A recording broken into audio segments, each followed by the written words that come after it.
Some things about the multiple choice exam I want you to consider while you're taking these practice exams, and most especially on the BC exam. Each question, of course, has 5 possible answers. The answers take into account the most common mistakes of students that are made, and the most common mistake, the number one distractor, is going to be one of the choices on each of the questions. So just because your answer is one of the choices doesn't mean it's the correct answer. Some questions ask you to set up a problem without actually solving it. So take a quick glance at the form of all 5 answers. Looking at the answer choices may save you time and keep you from doing too much work. Some questions ask you to find which of the following is or must be true or false. Circle or highlight what you're looking for, most especially if you're looking for false statements. That way you don't have to kind of do a reset after each one of the answer choices. You know clearly just with a glance of what you've got circled or highlighted that you're looking for which is true or which is false.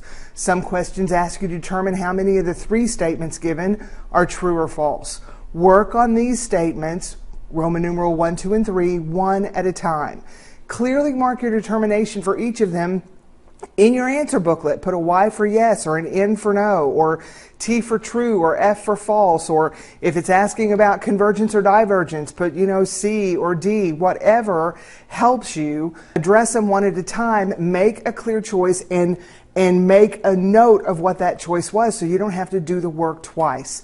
Look at the answer choices. Use them to determine if you have to work through all 3 statements. If you work through number 1, Roman numeral 1, and you know for a fact that, let's say, it's true, and it's only in choice A, D, and E, and Roman numeral 2 is only in choice B and C, you don't even have to work number 2. So use the information that's given. Look at all of it. Some questions involve relationships or information given in a graph. Write all over the graph. Make clear and concise notes on what information the graph gives you.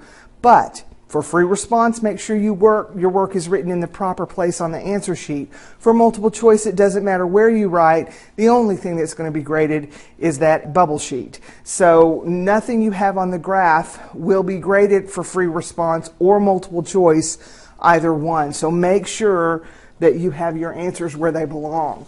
All concepts are tested on the multiple choice part of the exam. Half of your score comes from multiple choice, the other half from free response.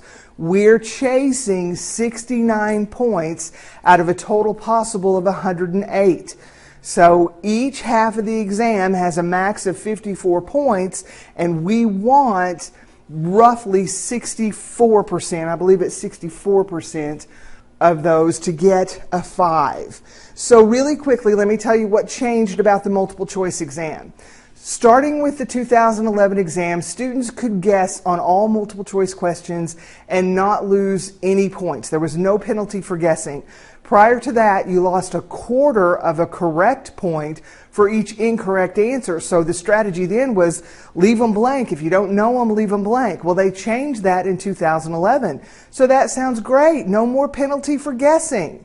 Except they still write the same time-consuming multiple-step questions. If you attempt to read and work all of those 45 questions, you're never going to have enough time. You have to work from your personal calculus strengths to your weaknesses. You stand a greater chance of getting questions correct if you're confident in the calculus concept. Save the concepts you're weak on for the last few minutes of each part of the exam. You're most likely to lose those points anyway, and you haven't wasted your valuable time working on concepts you're not confident in when you could have spent it on concepts you could get correct. Timing is everything on this part of the exam. Study what you do not know. We're going to be making detailed lists of concepts that you got wrong on the prior practice exam. That's what you need to study. This may seem obvious, but a lot of students like getting right answers so much they just review the stuff they know. The time to concentrate on what you know is during the exam, not while you're studying for the exam. And this is what makes studying from your pages and pages and pages of notes dangerous. You look through pages and pages of notes, you know most of the information, you feel really good about your calculus knowledge because, hey, you knew 70% of what was in those notes, those pages and pages of notes. But nothing in that type of studying highlights what you don't know. So that's why, again, for the last time, I'm going to try to sell you on flashcards.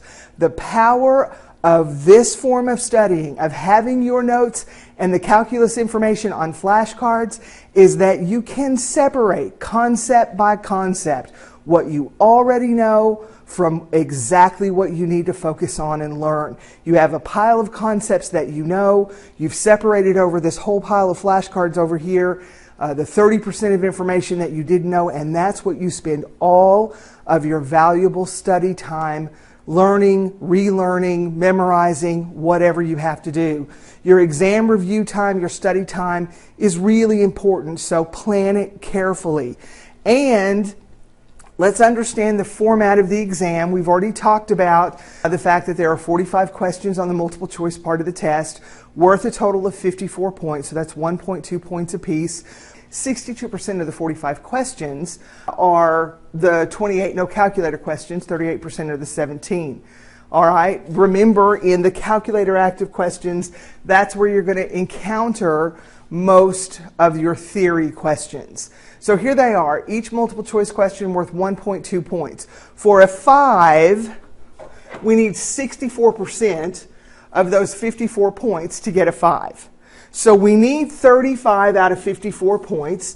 At 1.2 points apiece, that means if we get 30 of the 45 questions correct, we get our 5. So we can blindly guess on 15 questions as long as we know that the 30 that we completed are absolutely correct. Then we have made a 5 on this portion of the exam. So that's what we're after. Don't attempt every single question.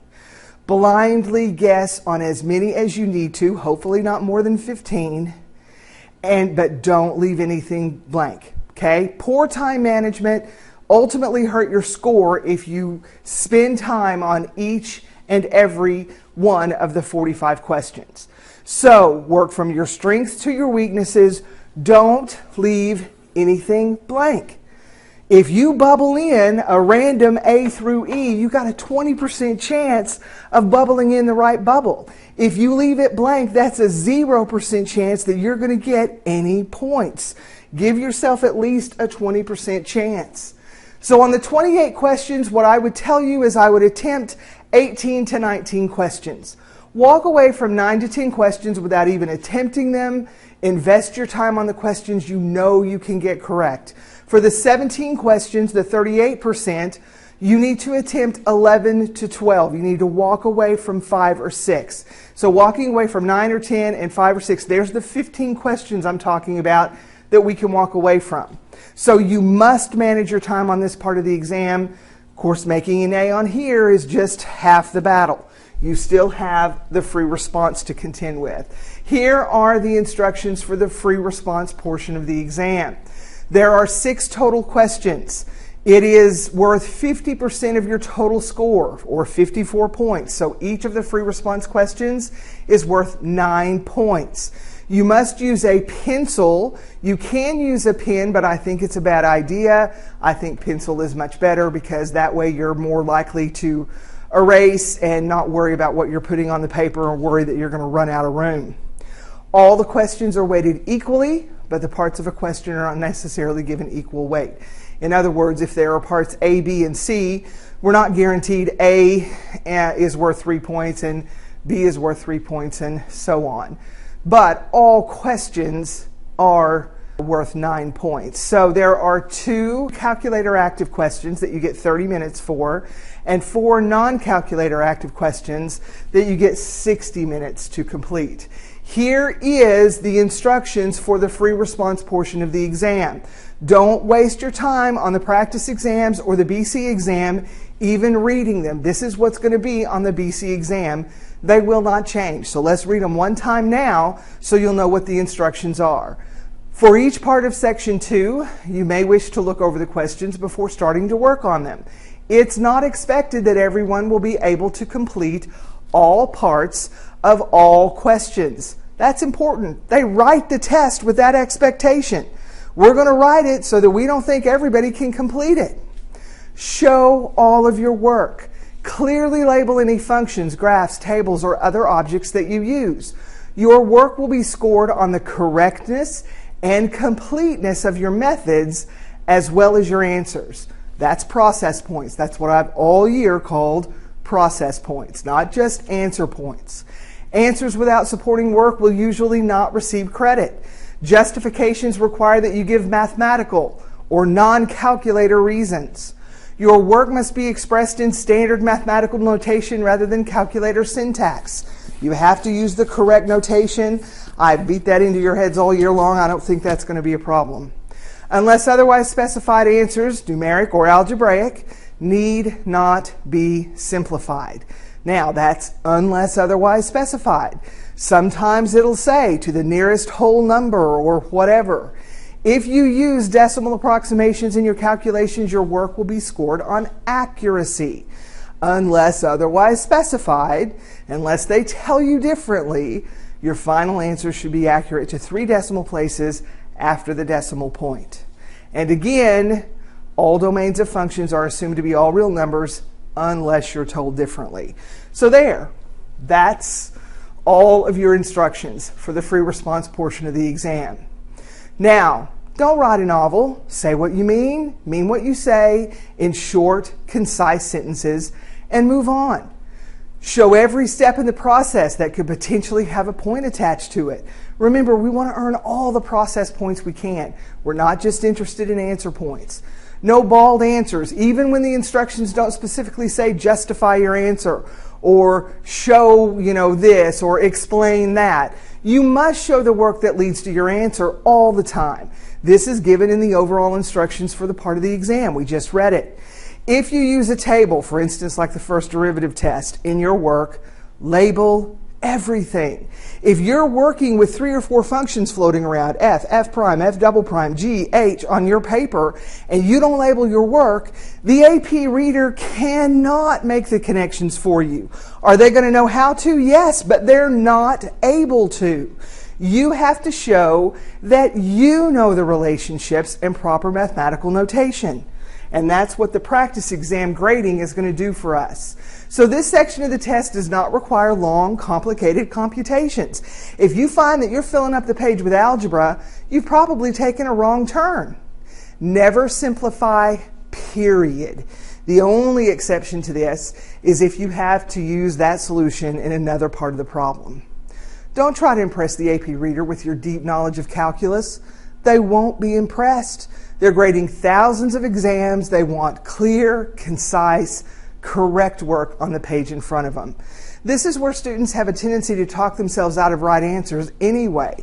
So say what you mean and mean what you say only. Don't put so much on there that you make a mistake and write something that could be construed by a mathematician to mean something else.